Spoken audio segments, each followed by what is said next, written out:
Welcome back to Prep Session Economics. Let's talk about agriculture. I'm sure if I ask anyone among you who wants to be having any occupation in agriculture, like be a farmer or horticulturist, you probably say no, you still want to study medicine. But that's good, we'll talk about that later. So today in this session, we should be able to cover agriculture, the meaning, talk about the components and systems of agriculture. We're also supposed to talk about the importance of agriculture in our economy because it's very important to Nigeria to achieve this and analyze the problems of agriculture in Nigeria, of course, certainly our own space. So let's begin with the first thing. What is agriculture? Of course, it is the cultivation of crops and rearing of animals for human consumption. Once again, the key words, cultivation of crops, rearing of animals, and of course, for your consumption as humans. Very good. So let's talk about the components of agriculture. We have four major components of agriculture.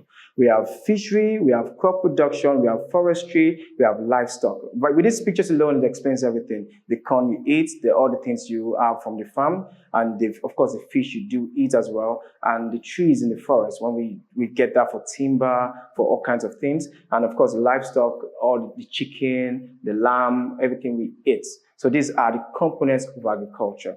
Can you spot any of which Nigeria is doing best at the moment? Okay, of course you can tell. Now let's talk about the systems of agriculture. How do we go about producing all these things? These are the systems we're going to talk about now. Number one is peasant farming. The word peasant simply means something like small, not rich or lowly. So peasant farming is a form of farming that involves subsistence kind of farming, like it's low-level kind of farming. It does not involve the use of advanced machinery or advanced tools. There are basic tools used, not just basically their hands, but it doesn't involve much use of machinery. Number two is mechanized farming, which is contrast to peasant farming. Mechanized farming involves the use of heavy machinery like cultivator, like harvester, like tractors and the likes on the farmland. In the future, we're looking forward to robots being on the farmland. That's still mechanized farming. And of course, we have cooperative farming. From the word cooperate, it means we're working together. So imagine farmers coming together to cultivate or carry out farming or production of livestock. That is what we call cooperative farming. And last one we're going to talk about is plantation farming. This reminds me of the time of the slaves when people were taken to plantations for where they could cultivate sugar cane and the likes, of course. So that was plantation farming. So whenever you see a space, a large area of land that is used for one crop, monocropping, then we call that plantation farming. So let's talk about the importance of agriculture to Nigeria or to other economies. Number one is it creates employment opportunities. We have people who make money from agriculture, from the farmers itself to the marketers who market the farm products, and to even the roadside people who sell these things. Number two, it contributes to national income. Like it or not, Nigeria makes most of its income from the sale of crude oil. We can attribute that to mining, but beyond that, we also sell cocoa to the world. And there are other things we also sell like rubber. But the main thing I want to tell you is agriculture contributes to national income for every country, be it China, be it Japan, not necessarily any African country, but we make a lot of money from agriculture. Number three, it provides raw materials for secondary sector. So everything you can see here, including the clothes I'm wearing, including my wristwatch, including this big screen, including everything you can find around you in your own living space too, they are made from raw materials. And where do we get these raw materials from? From agriculture. Like even the clothes you're wearing from cotton, the pen you're using to write from plastic, and all kinds of things, we get that from agriculture. And lastly, it provides food and medicine for citizens. I know this should give you joy if you like food. Agriculture is what is keeping you alive right now. Without it, everybody will be long gone by now. Well, beyond all these positive things I've mentioned, there are still so many reasons why agriculture is very important to our society, but this just covers about everything. Now, of course, everything that is positive will also have something negative. So agriculture also has some parts that are not so good right now for us. Not that agriculture itself is not bad, also it's bad, but it's because we have certain things in our society that is not helping us to get the fullness or get the maximum from agriculture. Number one is our poor state of infrastructure. The roads around us, the airports, the schools, everything I talk about in terms of infrastructure, especially electricity. So with this poor state of these amenities in society, we're having issues in agriculture. We can no longer distribute our products the way we should. We can't even store them properly. We can't even do some things like advanced things with agriculture. Number two is a low level of mechanization. So many people out there, farmers, are still on their farmland and they're still trying to plant across a wide range of land and still using just their hoe and their cutlass, using their basic tools. They need machines to produce more things. Number three is inconsistent government policies. Too bad our governments sometimes come up with brilliant ideas and they don't sustain it. They come up with an idea that helps us in agriculture, like Operation Feed the Nation, like Green Revolution, that these are ideas that the government come up with, and eventually they don't sustain them because every 4 years there's a change of government, or sometimes 8 years. Agricultural policies are supposed to last for a long time, if not eternity, because these are good systems to put things in place properly. And lastly, of course, climate change and unpredictable weather. Sometimes farmers lose their crop because of weather, maybe due to flooding and other things as well, or something is just wrong in our system. So, of course, we're worried about global warming right now. This is not a problem at the moment, but I'm saying that eventually it's going to be one of the least we have here. Hopefully that day never comes. But the point is, there are many reasons why agriculture is not fully efficient in Nigeria as we speak. And these are some of the problems. And let us test your knowledge on what we've learned so far. Let's find out, do you know much about agriculture? And if you get 10 over 10 in all these questions, trust me, you should be a farmer. I'm not saying not be a doctor, but I'm saying try being a farmer because you probably make food for others. Start with the first question. It says, which of the following is not a component of agriculture? Of course, you can look at these options and tell which one is the answer. I know the answer is peasant farming. Just to remind you of peasant farming again, is a form of farming that is called subsistence farming. It's low-level farming with basic tools, without any form of advanced technology or machinery.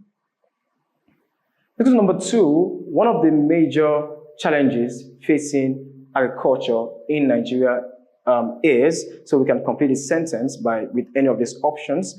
Is it excessive use of modern machinery? Is it high government support? Is it poor infrastructure and storage facilities? Or is it overproduction of food crops? Of course, you can tell the answer. I know you're smiling now. The answer is poor infrastructure. I emphasized this a lot when I was teaching, talked about how bad some of the things we have in our societies is. So if we can improve some of these things, agriculture will be better in Nigeria. And someone like you will probably think, oh, agriculture is the right place to be.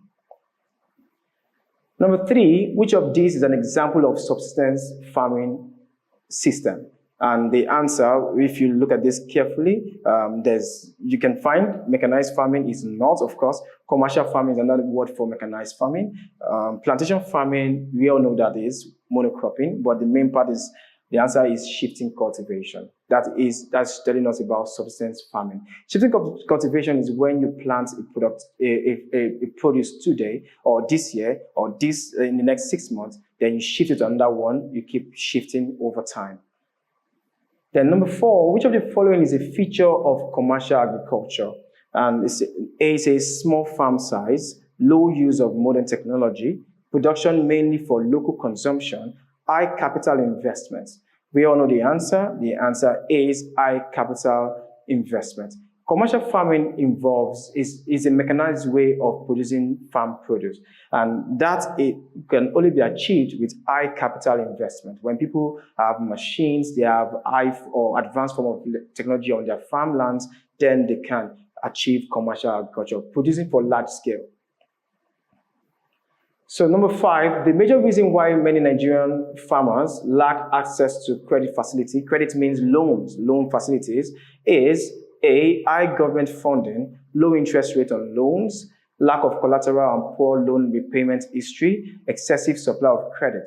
So the answer to this is lack of collateral and poor loan repayment. That is the answer to this, because whenever you want a loan from the bank, you must have, especially when it's a long-term loan and it's something of massive amount, you must have collateral, because bank cannot rely on your trust or on your goodwill or reputation alone. They also need something to assure them that their money will not go to waste. Number 6, the system of agriculture that involves growing crops and rearing animals together is called A, pastoral farming, mixed farming, monocropping, and crop rotation. The answer to this is mixed farming. From the word mixed, we're mixing it together, we're planting crops, and we're also rearing animals. I have a feeling if your dad at any point or your mom in your compound have like chicken stored somewhere, providing you guys eggs, or you also have, in addition to your space, maybe a place where you plant maybe vegetables or just some maybe maize. That is mixed farming happening in your house, and you should be proud of your parents. Number 7, which government policy was introduced to reduce food importation and encourage local food production in Nigeria? You remember I said something about this. So can you find the one I said?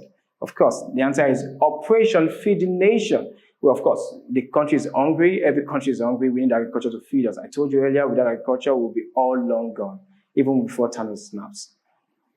Very good. Number 8, one major effect of climate change on Nigerian agriculture is, can you spot the answer? The answer to this question is C, unpredictable weather patterns. Weather is not predictable. It could be raining soon. Of course, we have people who study weather, but sometimes they have to make a guess. And that is affecting farm activities. It's not just the change in weather that matters, it's the one that affects farm produce. Number 9, a major reason why mechanized farming is not widely practiced in Nigeria is, unfortunately, of course, it's because we have high cost of equipment and maintenance. People have to buy these machines that harvest all these crops, these machines that help us skin animals, machines that help us produce things in large quantities, machines that can help us preserve farm produce. People have to get them, and these machines are not cheap, they're very much expensive. And the last question, the Nigerian government support agriculture through all the following except, the answer is importing all food from foreign countries. If Nigeria keeps doing this, it means that we're not supporting our local businesses, we're not supporting agriculture in Nigeria because we keep importing. And I want to talk about this quickly. Contrast to the idea of the government, at some point the government banned the importation of rice. Would I say the word ban or put a tariff on it? The government reduced the importation of rice, but our local businesses or producers of rice could not meet up with the demand in society, and that made the price go up. We'll learn about that later when we're talking about price mechanism. We're talking about demand and supply. Don't worry, we'll cover everything. So far, we've finished everything about agriculture, and if you get 10 over 10, like I said earlier, then you should consider a career in agriculture. So we're going to take a break now and we'll come back for more concepts in economics. Thank you.